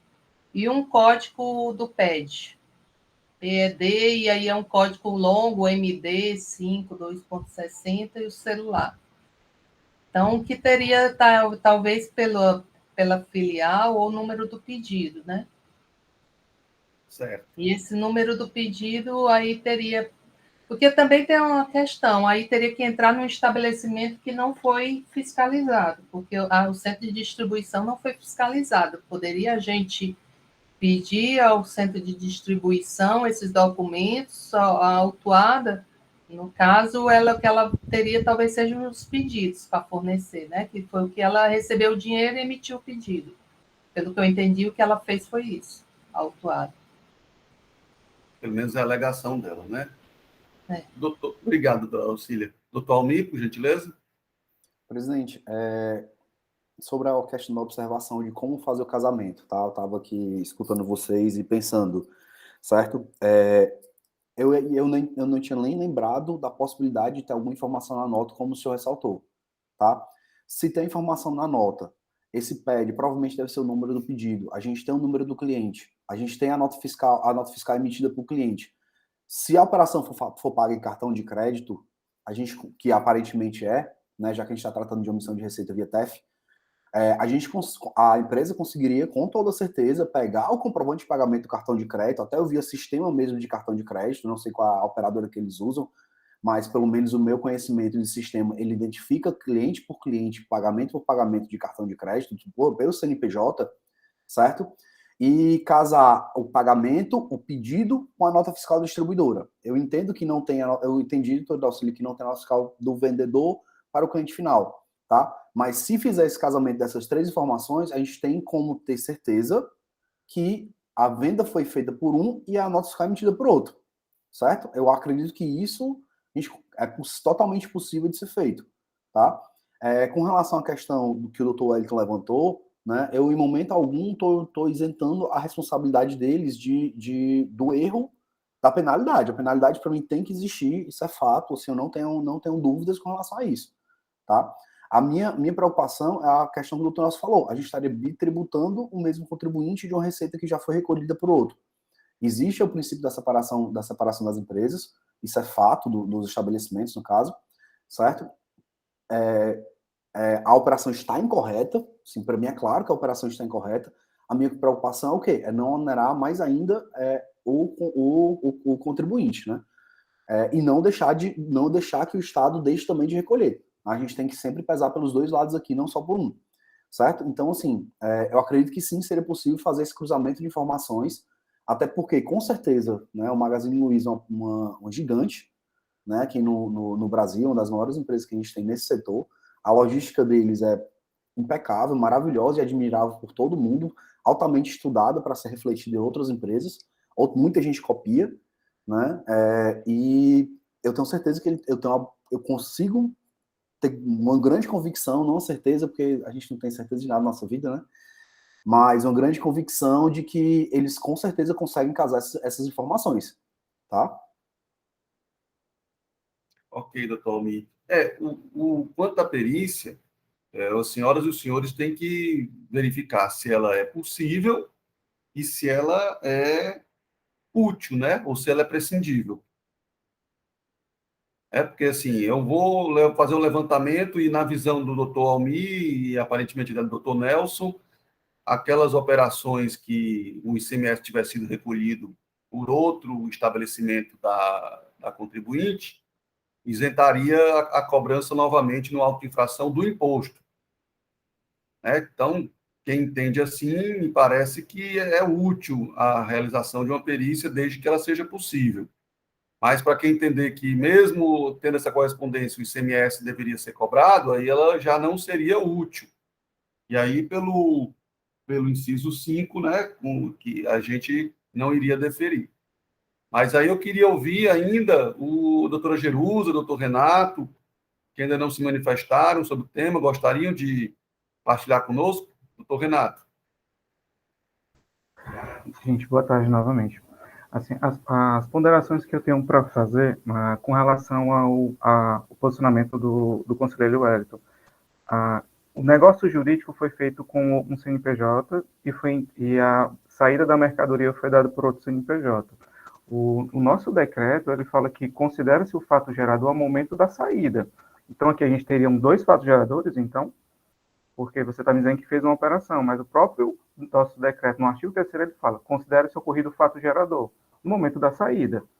Se você está me dizendo que o contribuinte que fez a operação de venda não deu saída, então ele não praticou o fato gerador. E quem praticou o fato gerador teria sido outro CNPJ. E é que a gente há um primeiro conflito entre normas, penso eu. Esse seria o meu primeira observação. O segundo ponto que eu gostaria de levantar. Tá? Eu concordo perfeitamente com o conselheiro Almir. Não há a menor condição de a Magazine Luiza, do tamanho que é, não ter controle dos seus pedidos. Até porque existe uma lógica em que você fazer um pedido numa loja e ser emitido pela outra. Isso não é feito de uma forma aleatória. Isso é feito por sistemas internos. Então, certamente ela faz esse controle. Eu falo isso pelas empresas que eu já tive contato. Qualquer empresa de menor porte do que a Magazine Luiza tem esse controle de pedidos. Senão ela vai fazer confusão. Então, esse era o outro ponto que eu gostaria de levantar. O terceiro ponto seria a obrigação acessória e a obrigação principal, elas são autônomas, tanto que doutrinadores chamam como equivocado chamar de obrigação acessória o dever instrumental, já que elas são autônomas. E aí, nesse ponto, eu me filiu, sim, ao Almir e ao conselheiro Nelson, dizendo que se você permitir que um contribuinte pague novamente o ICMS que já foi recolhido, ainda que pelo outro CNPJ, aí você teria uma bitributação. E aqui eu vou chamar a atenção até, inclusive, pela política de Estado promovida pela Secretaria da Fazenda na gestão da secretária Fernanda. É de aproximação do contribuinte. O que eu me vejo que, nesse sentido, se você aceitar por uma mera formalidade, e aqui eu vou trazer a voz da conselheira Dalci, que ela disse, ao juntar o extrato, seria possível. Eu posso juntar, quando foi na análise da nulidade por ausência do extrato do cartão de crédito. E nesse caso, ou seja, se você ir lá, porque não teve prejuízo, a gente manteve o auto de infração. E nesse caso que reconhecido que não houve prejuízo para o Estado, porque o dinheiro efetivamente ingressou nos seus cofres e o Estado fez uso dele, por qual motivo eu iria afastar agora, já que nenhum prejuízo teve ao Estado? Penso eu que seria o mesmo peso e duas medidas. Então, nesse caso, entendo sim que deve ter se dado a oportunidade do contribuinte comprovar que efetivamente recolheu sobre a operação, porque só existe uma, a venda para o consumidor final. Só existe uma operação. Então, se esse ICMS foi recolhido, não cabe ao Estado recolher. Esse seria um outro ponto que eu gostaria de levantar. Assim, de uma forma geral, acho que não... o contribuinte, durante toda a sua defesa, ele vem alegando isso. Eu paguei por outro estabelecimento. Em momento nenhum isso foi refutado até o presente momento. Por isso que eu acho que deve se dar a oportunidade de comprovar isso. Se foi recolhido, penso eu que é da política do Estado. Ok, você recolheu, não deve ICMS, mas concordo perfeitamente também com o conselheiro Almir quando ele fala, a operação está errada. E aí manteria a sanção pelo descumprimento da obrigação acessória, mas não obrigar o contribuinte a fazer um novo recolhimento, tá bom? E doutor Renato, doutora Jerusa, a senhora deseja se manifestar? Pois não, doutor Michel, renovando aqui meus cumprimentos a todos os conselheiros, procurador do Estado, secretárias. Eu estava mais ouvindo, tendo aqui uma de ouvinte, do que propriamente querendo me manifestar, até porque eu gostaria mesmo de ouvi-los nesse sentido, porque eu já passei por isso, por essa situação, enquanto autuante, né? Numa situação similar a esta. E antes de falar da minha situação, né, doutor Renato, a questão da circulação, que eu queria só fazer um adendo aqui, a circulação, ela ocorre da mercadoria, de fato, onde foi realizado um negócio jurídico, que foi pela empresa onde a pessoa efetivamente comprou a mercadoria, que é o que a gente chama de circulação fictícia, que é perfeitamente possível, porque a circulação, ela não é só física, ela pode ser física e jurídica, né, ou também chamada de fictícia por alguns doutrinadores. No meu ponto de vista aqui, de fato, assim, corroborando com todo o entendimento que tem aqui, houve sim um suplemento de obrigação, que é a questão da operação triangular, né, de emissão de notas fiscais, entrando no estoque a empresa que vendeu tinha que ter essa mercadoria em estoque, ainda que essas mercadorias não estivessem fisicamente, ela teria que emitir uma nota fiscal de remessa dessas mercadorias para o estabelecimento depositante dela, e numa venda, eventual venda, ela demonstrar que tem essa mercadoria e emitir a nota fiscal consignando que a mercadoria iria sair do estabelecimento depositante, né? E aí o estabelecimento depositante emitia a nota fiscal sem destaque do imposto, fazendo referência à nota fiscal de venda efetiva do estabelecimento onde realmente foi realizado. Se ela tivesse feito isso, estava perfeito, não tinha nem autuação, né? Operação triangular, do tranquilo. Inclusive, já foi objeto de manifestação pela SECOM, a SECOM sempre se manifestava nesse sentido, das empresas terem que obedecer à operação triangular. Mas esse é um problema que veio dificultar bastante esse controle por parte dos fiscos, e de uma maneira geral, principalmente quando se atribuiu aos administradores de cartão de crédito fazer essa informação, e aí começou a ter essa diferença encontrada nos estabelecimentos devido a essa logística que as empresas fazem atualmente, né, de concentrar a aquisição dessas mercadorias no depósito fechado, e não se preocuparam com a questão acessória, né? E por conta disso, deu todo esse problema. Tanto é que, na época, o setor procurou o, então, secretário, na época, relatando essas situações, e hoje o próprio regulamento ele foi alterado para abraçar essas situações, né? Foi inserido um dispositivo no regulamento, um 707A, tratando exatamente dessa questão, quando é saída de mercadoria para os de depósito fechado, né? Mas foi posterior à autuação, foi em 2019. Mas o que eu queria trazer aqui à tona também, conselheira Dalcília, é a minha experiência, né, da autuação. E aí eu quis ficar um pouco calada, porque eu queria ouvi-los, mas, na época, na ocasião, eu vi essa diferença, e a contadora, ela, durante a ação fiscal, ela conseguiu me demonstrar que não houve prejuízo ao fisco. E eu fiz, na época, um cruzamento, ainda que por uma amostragem, né, porque eram muitas operações, e eu conseguia identificar o pagamento, mediante os relatórios que ela tinha enviado dos pedidos que o estabelecimento fazia, o depósito fechado. O depósito fechado, quando emitia a nota fiscal, ele fazia referência a esses pedidos, e o valor que era solicitado pelo pedido batia com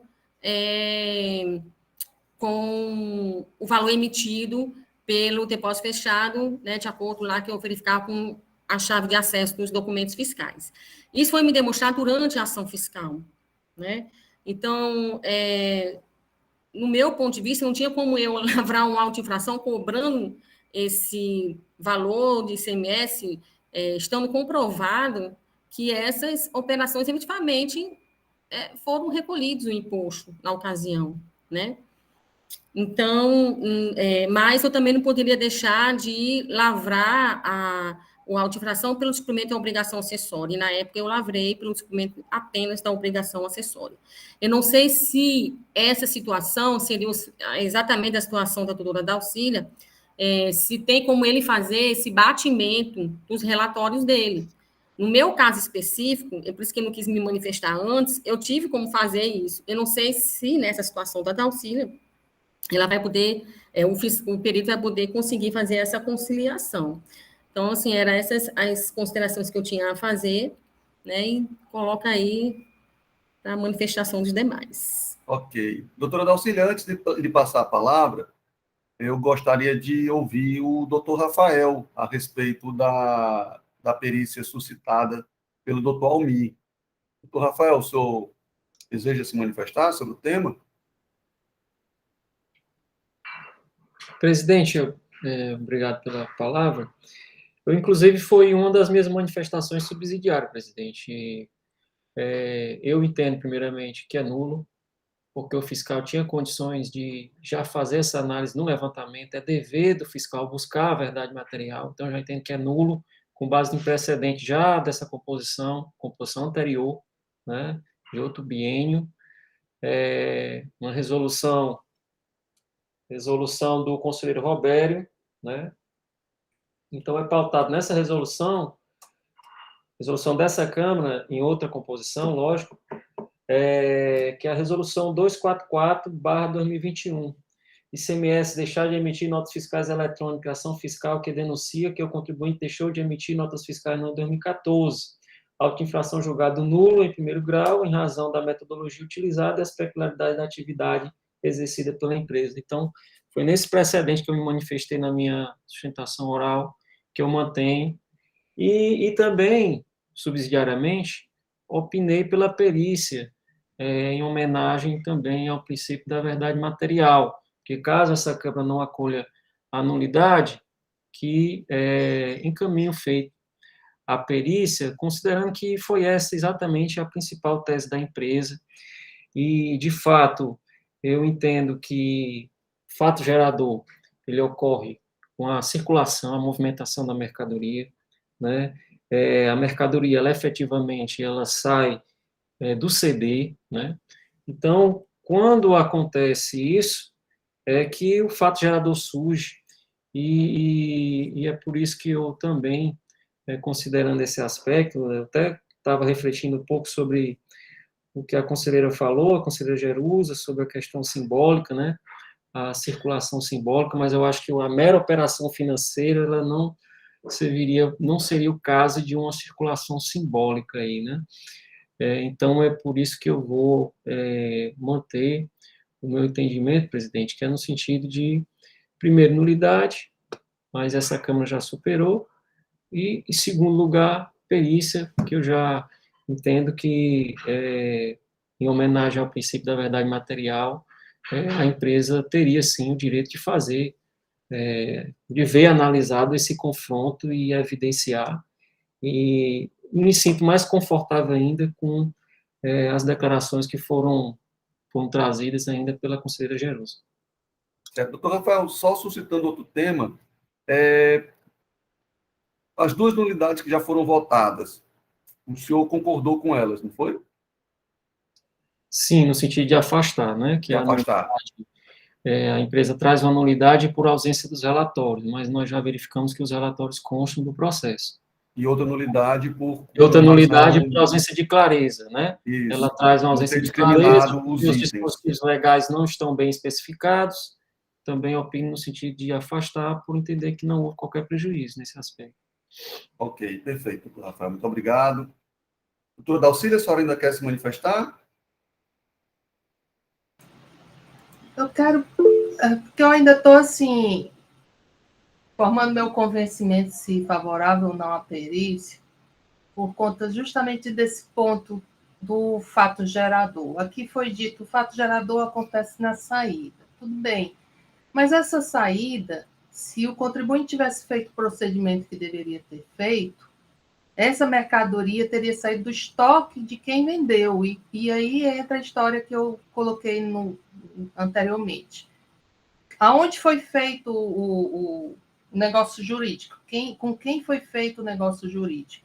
Foi com quem recebeu o dinheiro ou com quem mandou entregar a mercadoria? Apesar de ser a mesma pessoa jurídica, na minha cabeça os efeitos jurídicos são diversos. Estava lendo aqui, até apelando para o Código Civil, que é a compra e venda, né? Que ele coloca aqui, compra e venda pode ter por objeto coisa atual ou futura. Quer dizer, o estabelecimento autuado, ele poderia vender uma coisa futura, e para isso a legislação criou a compra e venda para entrega futura. Ele pode vender hoje, receber o dinheiro e dizer, olha, eu entrego daqui a um mês. E ele pode mandar que outra empresa entregue a ele. Isso já existia, independente não foi a Magazine Luiza que criou esse sistema. A legislação já prevê que aí, nesse caso, a nota fiscal deve ser emitida com destaque de imposto por quem fez a venda, né? E sem destaque por quem está entregando simbolicamente aquele produto, vai sem destaque, mas efetivamente com a entrega vai com destaque. Então, já existia. Aí o 707, que a doutora Jerusa falou, pegou especificamente essa situação e inseriu a situação mesmo de entrega para comércio varejista que envolva venda de entrega futura a serem entregues por estabelecimento matriz ou filial do outro estabelecimento. Aí ele diz que, nesse caso aqui, quem efetuar a venda deve emitir a nota com CFOP de venda futura, entrega para venda futura, sem destaque do imposto. E o outro, que é onde sairão as mercadorias, deve emitir a nota fiscal, fazendo referência à nota anterior, né, do estabelecimento que vendeu, e aí com destaque de imposto. Aí, essa regra, ela segue o ditame realmente vai casar perfeitamente com a legislação que diz, o fato gerador acontece na saída da mercadoria. A questão é que a empresa que efetuou a venda não foi a distribuidora. Não foi ela deu a saída porque simplesmente ela omitiu uma operação do fisco, ela omitiu a operação de transferência. Ela deixou de transferir simbolicamente ou fisicamente, que seja, essa mercadoria para quem vendeu. Então, quem vendeu, quem fez o negócio jurídico, para mim, no meu entendimento, respeitado os entendimentos contrários, foi a empresa autuada. Aí, ela tivesse feito o procedimento de vender como deveria ser, entregar, transferir o estoque, aí, bem, mesmo assim, o imposto, pela regra atual, que não estava vigente na época do fato gerador, a que entrega emite com nota e a outra apenas sem nota, mas, de qualquer modo, existe uma nota. Porque o negócio jurídico aconteceu. Quando a gente admite que a distribuidora, vamos descontar o ICMS, abater o ICMS, mandar para a perícia, para abater o ICMS da operação de uma empresa que emitiu, mas não foi ela que recebeu contabilmente aquele valor, é o que me preocupa. Tá? Porque contabilmente esse dinheiro não entrou no faturamento de quem entregou, não. Recebeu, esse dinheiro entrou no faturamento de quem da loja filial. E aí o ICMS vai ser pago por quem não recebeu o pagamento. Para mim é meio confuso, sabe, a situação, abater nessa situação. Eu estou ainda realmente, eu escutando aqui, realmente concordo com os seus conselheiros. Acho que a bitributação, o princípio, deve ser evitada, a bitributação, né, tão importante quanto, ou até mais importante, é evitar que ocorra a bitributação, mas aí me veio essa questão, a quem caberia, quem é o contribuinte aqui, no caso, é quem entrega ou é quem recebe o dinheiro? Porque, de qualquer modo, quem recebeu foi autuado. E eu estou na dúvida, só isso. Só queria colocar aqui. Vamos ouvir aqui, então, o doutor Renato e o doutor Nelson.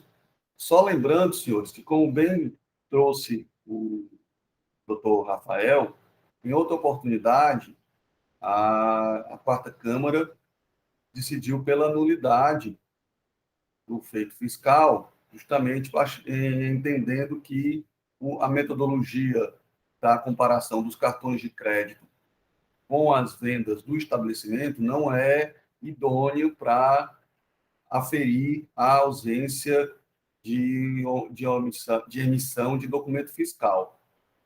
Mas isso foi um outro composição, num outro momento, e pelo que eu entendo aqui, os senhores e as senhoras já superaram esse ponto, porque todos já manifestaram que entendem que pelo menos a multa é devida. Então, partindo desse prisma, pois não, Auxílio? Se me permite, eu esqueci da minha fala rapidamente sobre esse ponto que eu ia falar também. Nesse caso específico, eu vejo que diferencia de outros processos que a gente julgou, porque nesse caso foi intencional. O fiscal, ele afastou esses argumentos da empresa, não é porque ele não viu, ele considerou que eles juridicamente não seriam válidos esse procedimento, por autonomia dos estabelecimentos, né? Então, aí já foi a interpretação do fiscal, não foi um erro de metodologia. Ele entendeu que a empresa não poderia agir com esse procedimento, porque feria o princípio da autonomia dos estabelecimentos. Alguns casos que a gente já pegou no passado, o fiscal não menciona nada. Para mim, tem uma diferença quando ele não menciona nada e a empresa vem trazendo isso, né? Okay. Esse caso ele menciona. Foi um posicionamento fiscal. Ok, doutor Dalcílio. Obrigado. Mas veja bem, Dalcílio, viu, conselheiro, eu vou discordar um pouco, porque, veja bem, esse auto de infração, ele também estampa que, olha, eu não vou considerar essa logística por conta da autonomia dos estabelecimentos, ele consigna isso no auto de infração, né? Então, acredito que a matéria tem similaridade, porque em ambos, o fiscal desconsidera essa logística especial da empresa, né? E com base no mesmo fundamento, no fundamento da autonomia dos estabelecimentos, né? Então, em ambos os casos eu vejo a similaridade, porque você tem aí o princípio da verdade material, e você tem uma metodologia que, a priori, não se destinava a comprovar uma omissão de receitas, que é o caso aqui, né? Se fosse uma metodologia de levantamento físico de estoque, era possível identificar, né? Mas essa metodologia em específico, ela traz uma dificuldade nessa logística. Mas ainda assim, que superado isso, eu entendo que, também com base nesse precedente, se poderia encaminhar o feito à perícia, porque, de um modo ou de outro, né, caso essa Câmara resolva afastar tanto a nulidade, como também afastar o pedido de perícia, o contribuinte tem a via do recurso extraordinário ainda para decidir, para levar isso para a Câmara Superior. Por quê? Porque também na terceira Câmara tem precedente semelhante, encaminhando, afastando a nulidade, mas encaminhando para a perícia nessas hipóteses, né?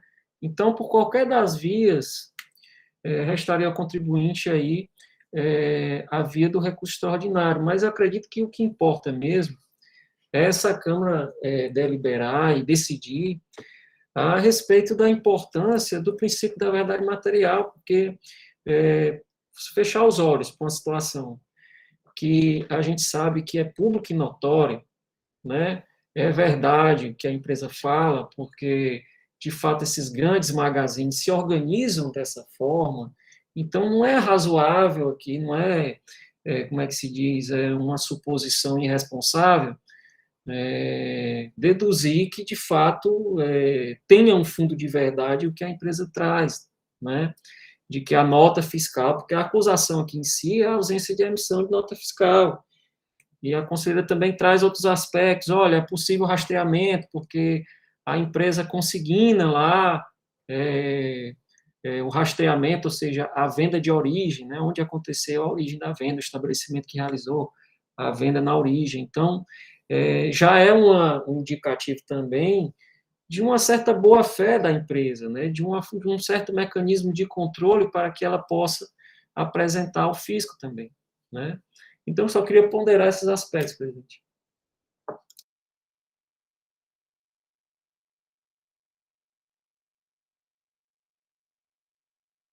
Tá sem som, Michel.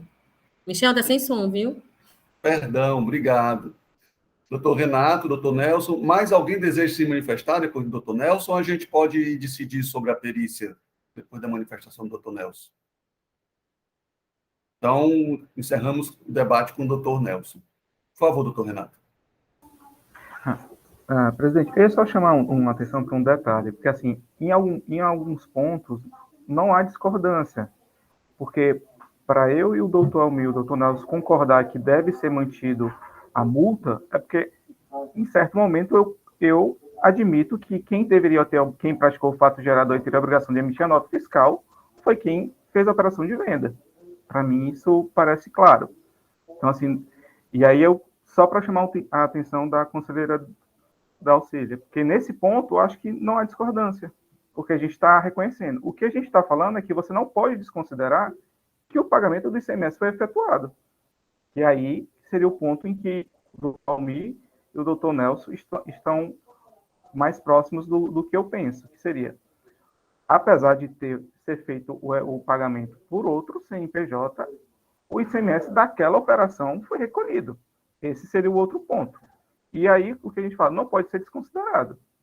Esse, pelo menos, seria o que eu penso. Ok, doutor Nelson. Presidente, eu vou ser repetitivo, vou diminuir aqui o debate. Pode seguir. Tá certo. Bem, o doutor Rafael suscitou uma nulidade que eu já percebo superada aqui na Câmara. Mas até para a gente deixar já registrado e numa eventualidade de ir para a perícia e quando retornar a gente já ter isso definido, eu acho que é interessante, o doutor Wellington aqui me chamou a atenção aqui no chat, da gente votar essa questão que já foi suscitada pelo doutor Rafael. Então, só mesmo por uma questão de formalidade, eu pergunto às conselheiras e os conselheiros como se manifestam a respeito da nulidade por assim como foi decidido em outra oportunidade aqui, mas como a terceira Câmara já decidiu de maneira diferente, a nulidade por erro na metodologia, por metodologia inadequada, na realidade, às operações do contribuinte. Doutora Dalcília, como a senhora se manifesta?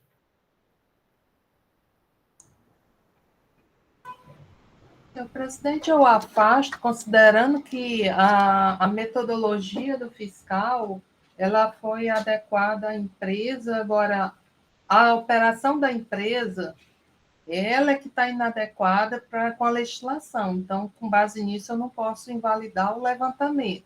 A legislação manda que ela emitisse a nota.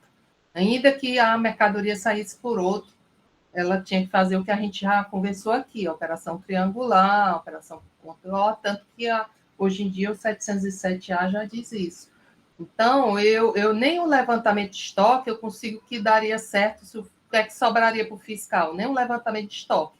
Porque, como eu falei já, e aqui me desculpe ser repetitivo, é só para fundamentar meu voto, mas, assim, se eu disser que a metodologia é inadequada, eu teria que dizer qual é a adequada, por via de consequência. O que seria adequado para esse tipo de procedimento da empresa? Se o fiscal faz um levantamento de estoque, ele ia apurar furo porque o estoque não está lá, a mercadoria não está lá. Se ele faz um levantamento contábil, ia apontar furo porque o dinheiro entrou, mas não houve saída naquele outro estabelecimento que foi a saída da mercadoria. Então, de um jeito ou de outro, acho que não haveria assim, uma metodologia adequada quando a empresa escolhe o próprio método. Ela escolhe fazer um procedimento interno de distribuição de mercadoria à revelia do que a legislação manda. Então, eu defendo que o fiscal agiu correto, nesse caso específico, respeitada a opinião do doutor Rafael, respeito ao entendimento, mas, particularmente, eu entendo que, nesse caso específico, o fiscal agiu corretamente e pela autonomia do estabelecimento e também pela situação não ser uma situação permitida pela legislação que foi criada pela empresa, e ela não poderia se beneficiar daquilo que ela deu causa, invalidando qualquer levantamento. E se chegasse um outro aqui de estoque, também seria invalidado com o mesmo argumento. Então, senhor presidente, afasto. Não acho que a metodologia foi adequada dentro do contexto. Ok, obrigado, doutora Dalcília. Doutor Renato?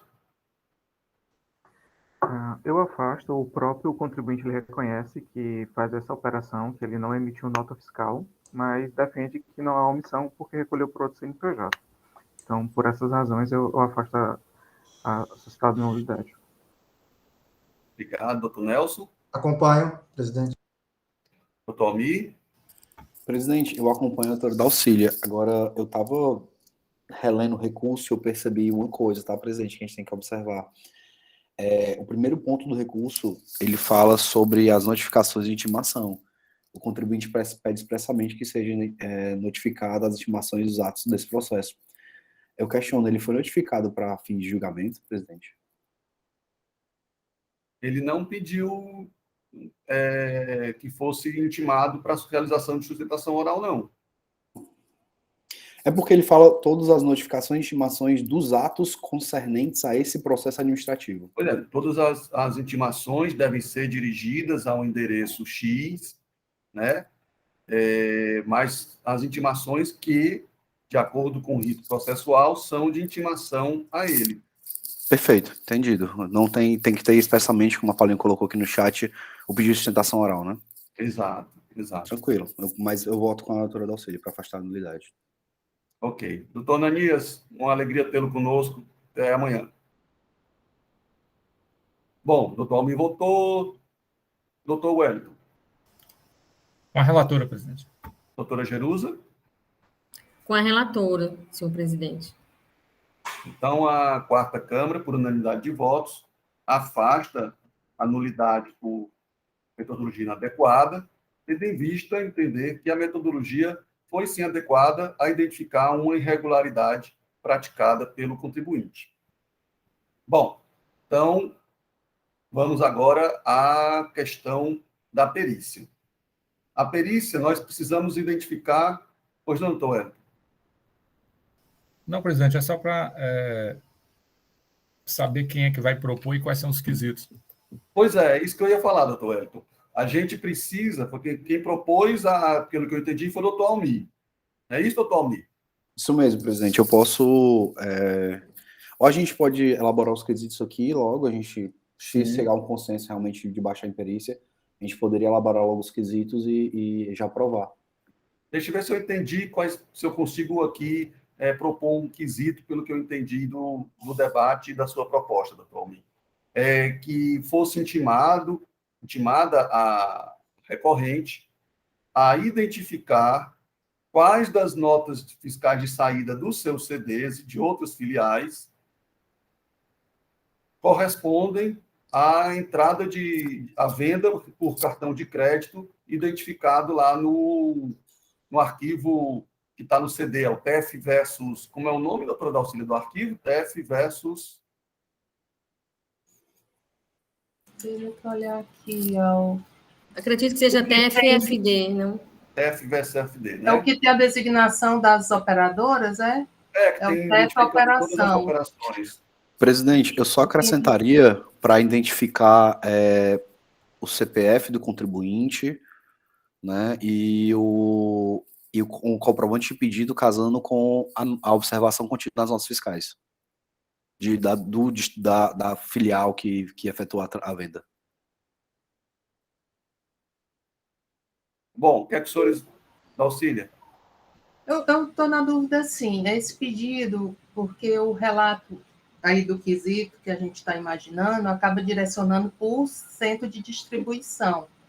E aqui a autuada foi a filial. Ela não vai ter a nota, né? Pelo que eu vejo aqui da defesa, do recurso, o que ela vai ter é o pagamento do cartão que ela recebeu e o pedido que ela fez. São os dois procedimentos que a filial, a autuada, fez.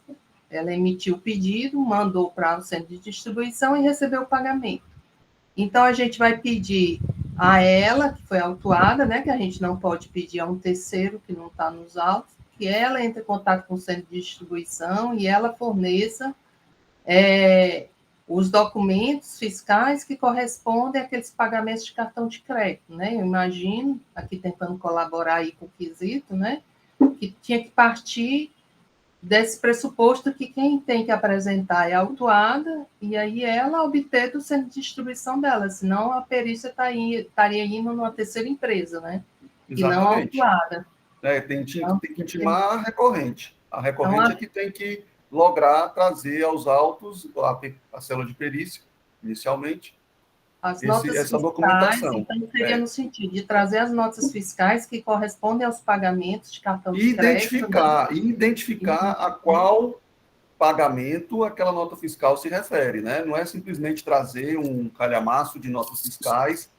E o mês, né? Para poder ir abatendo, já pedir a identificar, né, doutor? Não só isso mesmo, se possível, identificar com o contribuinte, com o número pedido, né, o CPF do contribuinte, justamente para a gente ter uma certeza durante a perícia que aquela nota corresponde àquele pagamento, porque ele poderia simplesmente trazer vendas aleatórias e contribuintes diferentes, entendeu? Então, realmente, eu gostaria que fosse feito de uma forma mais detalhada por CPF, pelo pedido, né, e o comprovante do pagamento do cartão de crédito, né, o extrato lá. Eu tinha que fazer o casamento do cartão com a nota, né? Cartão, exatamente. Pedido de nota. Cartão pedido de nota seria ideal.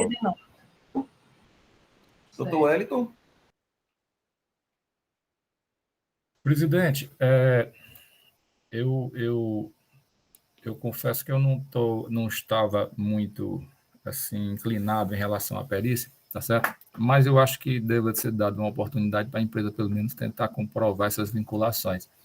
Aí eu pergunto, a gente já vai decidir aqui que quando voltar da perícia já vai voltar excluído ou vai vir demonstrado? Porque existem duas situações. Quando eu peço para a perícia oportunize a parte a fazer a comprovação das operações vinculadas entre cartões de crédito de CD e empresa.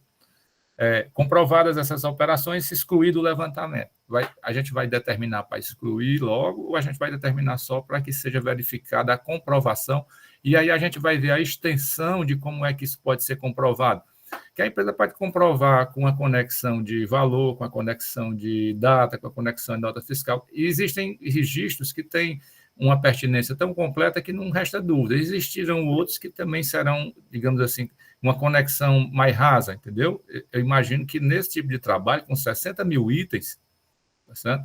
E a doutora Dalcília lembrou bem que quem deve trazer essa prova é a empresa, não é o perito que tem que ir atrás disso, não. Não, perfeitamente, eu acho. Agora, na minha opinião, que vai valer a opinião dos senhores, é impossível a gente fazer uma análise disso em sessão. Eu acho que quem tem aptidão e condições para fazer essa análise é a célula de perícia e diligências. Né? E aí, então, em ela entendendo que realmente está demonstrado que aquela operação de saída corresponde a uma venda do estabelecimento autuado, eu acho que seria o caso dos senhores e senhoras determinarem já a exclusão. Mas, que é a minha opinião, quero ouvir o que é que vocês acham para a gente definir os quesitos. Só lembrando que nós estamos aqui há quase 2 horas debatendo esses dois processos, certo? Então, vamos tentar ser o mais objetivos possível para a gente chegar a termo. Doutora Dalcília. Eu queria me manifestar como relatora, né, que eu fui convencida aí nos argumentos dos conselheiros por ser favorável à perícia.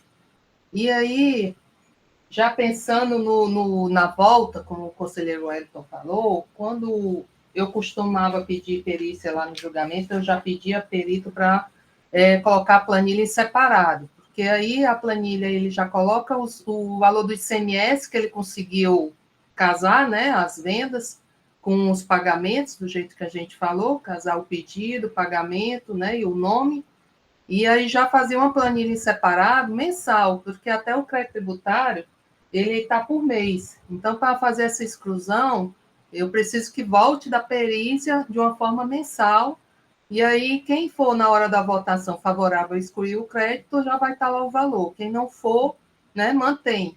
Mas eu preciso que seja mensal, porque não tem condições, como o conselheiro presidente falou, né, o doutor Michel, de fazer isso em sessão. Então, ainda que a perícia não exclua de imediato, mas ela, por exemplo, fornecer a planilha em separado. A gente pede para ela fornecer a planilha com o ICMS do que foi confirmado, né? Esse casamento que está sendo aqui, essa correspondência entre pedido e pagamento, ela já informada. Só isso, senhor presidente. Ok, doutora Dalcília. Doutor Almir, em sequência, doutora Jerusa. Presidente, a doutora Dalcília foi exatamente no ponto que eu ia levantar. Eu acho, tá, que se a perícia trouxer para a gente uma planilha, né, com esses dados e chocando as informações, eu acho que a gente sim poderia excluir uma planilha mensal, né, aqui mesmo em sessão, caso a gente entenda pela exclusão do crédito tributário. São 6 mil itens, né, mas acredito que seja possível. Ok, doutor Almir. Doutora Jerusa? Não, senhor presidente, só lembrando a todos os conselheiros que, em ficando comprovada que realmente não houve, ou que realmente houve recolhimento do imposto, a penalidade aqui sugerida pelo fiscal é outra, porque a penalidade incerta aqui é falta de recolhimento, se não me engano, né? Omissão de saída. Omissão de saída. Omissão de saída, mas seria por 10%, né? Exatamente, é omissão de saída e pela falta de emissão de documento fiscal.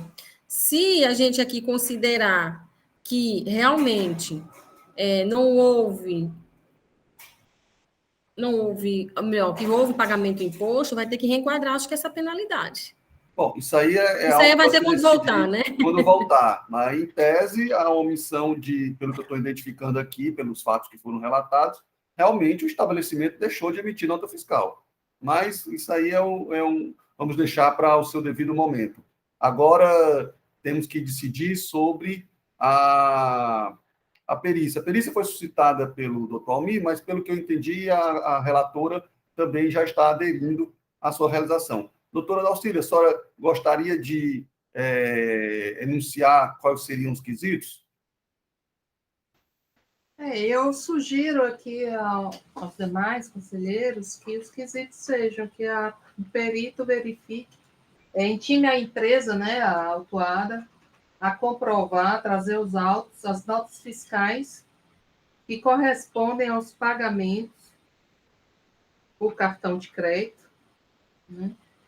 Objeto da autuação, identificando a correspondência entre nome, né, do pagador, pedido e nota fiscal, destinatário, né? E fazer uma planilha em separado com os valores para fins de exclusão do ICMS, do que for, né, identificado. Acho que O importante é ele fazer né? a correspondência entre cada lançamento lá da planilha dos cartões e a nota fiscal, com todos esses detalhes que a senhora e o doutor Almir já haviam suscitado. Então, como é de praxe, conselheiro da Auxília, a senhora, por favor, depois envia para a Paulinha esses quesitos, para ela poder incluir na ata, certo, por gentileza. Então, se vamos mais algum, né? se for aprovado, vamos lá. Então, vamos... Não, e se tem mais algum que os conselheiros queiram colocar, ou estão de acordo? Me parece que é isso mesmo, doutora Dalcília. A senhora resumiu bem aquilo que foi falado por todos. Então, eu pergunto, doutora Dalcília, tendo em vista os quesitos apresentados, como é que a senhora se manifesta a respeito da perícia suscitada de ofício aqui pela Quarta Câmara? Manifesto favorável à perícia nessa finalidade de exclusão, né, do ICMS dentro desse contexto aqui de casamento de informações, né, de compatibilidade. Ok, doutora Dalcília. Obrigado. Doutor Renato? Concordo com a relatora. Doutor Nelson? Acompanho, presidente. Doutor Almir? Com a relatora, presidente. Doutor Wellington? Acompanhe, presidente. Eu acho que vai trazer informações para que eu possa me posicionar mais concretamente em relação ao fato. Doutora Jerusa? Acompanha a relatora. Então, por unanimidade de votos, a Quarta Câmara de Julgamento no CONAT decide converter o feito fiscal em perícia, no sentido de terem respondido os quesitos apresentados pela doutora Dalcília. Bom, nós temos mais 2 processos semelhantes aos que foram julgados na sessão de ontem, e eu pergunto, foi uma solução já que é uma repetição daquilo que foi decidido ano passado por outra composição dessa Câmara? Eu pergunto às senhoras e aos senhores se vocês querem fazer um intervalo ou se vamos direto. Presidente, se o senhor puder dar um intervalozinho de 5 minutos só para eu ir no banheiro, por mim está tranquilo. Pronto. Pois então vamos dar um intervalozinho de 10 minutos, são 3h35, 15 para as 4 a gente volta.